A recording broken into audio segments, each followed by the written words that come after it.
Yeah, so, thank you for coming out tonight. This is my first time doing this. If I don't puke on the stage tonight, then Lauren Binbrook owes me $10. That's what we're going for. So hope I make it. So, my day job is I'm a biologist, which is super exciting. I chose it for the glamour and the jet setting, and the weird thing is that actually worked. I get paid to go scuba diving now, so suck it. That's just background for this first story. So one time, a couple of years ago, I was stationed at this rainforest research station on an island in Panama. There was sort of like a combination like summer camp and eugenics program with a bunch of other like, you know, smart 20-something extra attractive scientists. And one night we're all hanging out drinking beers after work, and this one guy who's American turns to one of our colleagues who's Panamanian and is like, yeah, so I was in town today and is jaywalking and cut somebody off, and they called me an hijo de puta. And I know what they were saying about my mom, but what I don't know is, like, how bad is that? Like, should I be offended? Was that? And, yeah, and so she's like, no, that's not that bad.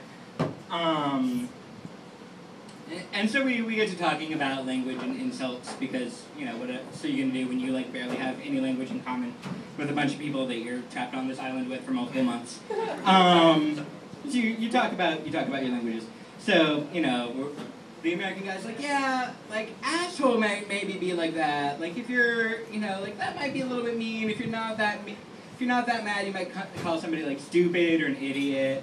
That's not that bad. And this woman who's Japanese is like, yeah, it would really be the other way around for us. Like, asshole, whatever, but calling somebody stupid, like, it's harsh. That's personal. And the American guy's like, really? It's just not that bad in America. And she's like, yeah, it wouldn't be for you guys. And then, like, this other woman who's Moroccan is like, yeah, for us, like, if you're just, like, a little bit pissed at somebody and you want to yell at them, like, get off my lawn. It's, you know, smell my ass, which works in every language and every culture. And we go on for a while, and then this Dutch guy is like, yeah, if you're really mad at somebody, like, you tell them to go to hell or something like that. But for just, like, a little thing, like somebody cuts you off in traffic or, like, in line at the bank, it would be, how do you say in English, I hope you die of cancer? And everyone is just like, oh my god. He's like, no, that's not bad. Like, no, that is a really specific, horrible thing. And, like, to this day, that is, like, the second worst insult I've ever heard in my life. The worst is actually a Serbian cliche that translates to, I hope they show your house on CNN. It's like, yeah, if that's not funny to you now, go read Wikipedia and get back to me tomorrow, because it will be, or just really sad. So this other time, I was living in Cuba. I was at the University of Havana and living in their, like, international student dorms, and like, they had warned us before I went down there as an American that you know, like, the phone lines out of the dorms were not private. Like, if there was nothing better to do that day, like, either government could just tap in. So just so we should know that, like, we shouldn't expect privacy. Not that necessarily anyone was gonna bother, but, like, if they had nothing better to do that day. So, like, the gossip was that, like, the U.S. side had some kind of, like, voice recognition and algorithm set up so that if you said any of, like, a long list of, like, certain keywords, that it would just start taping you. And that there would be, like, this clicking and this pause and these delays between, like, what you said and what the other person heard, and then back to you. And on the Cuban side, you could tell if they were listening because you could hear the guy who was doing it listening to baseball on the radio in the background. That's not actually a joke. That is true. The Havana team was up that year, I know. So I was down there, and this was kind of extra tense because I was down there from like January to like June of 2003 when the Iraq War was building up and then started. And my mom's kind of a hippie, so she would call me up to complain about the American government while I was in Cuba, even after I told her this. So I would get this phone call, like, and I'd pick up the phone and be like, hey, hello, how's it going? And she would be like, do you know what they want us to call French fries now? I'd be like, no, I have no idea. All I have is like the Spanish translation Pravda. And she would be, freedom fries, fucking freedom fries. Like, what the fuck is that?